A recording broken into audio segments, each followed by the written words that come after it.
Ni wadhi weche mago hala. Jopur mag niang' kaachiel kod jotich mag kambi ma Nzoia nyalo yudo fungruok bang' migi singo mar chudo mag gopegi mag dweche 3. Jopur kod jotich gi ma ok osebedo ka yudo chudo kuom dweche 24 osebedo ka ywak ne jotelo mag siasa mondo okonygi yudo ratiro magi. Tend kambino kotelne kod Alfred Kangati koni piny owacho osechako chenro mar chulo jopur kaachiel gi jotich mag kambino. Gino morwak gi mor kod oganda ma gopegi omoko e kambi ma Nzoia.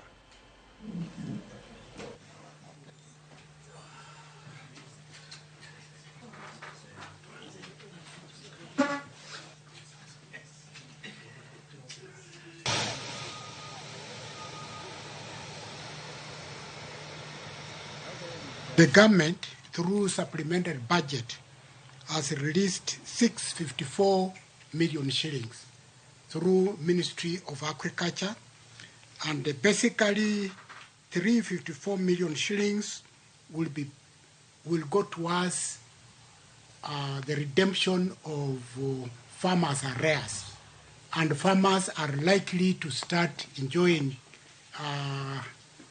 their money starting from, say, Friday, Monday, and so on. Employees' arrears of 150 million has been released. Employees will now receive their arrears. The news we have been waiting for a very long time, and eagerly and anxiously.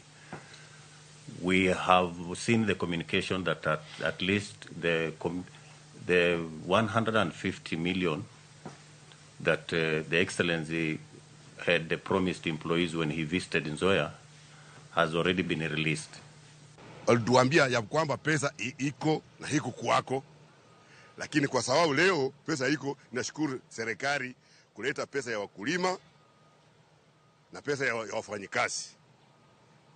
Sasa naonelea sasa Nzoia wakulima watapata nafasi ya kupata pesa yao, na wafanyikazi pia watapata wakati yao ya kupata pesa yao.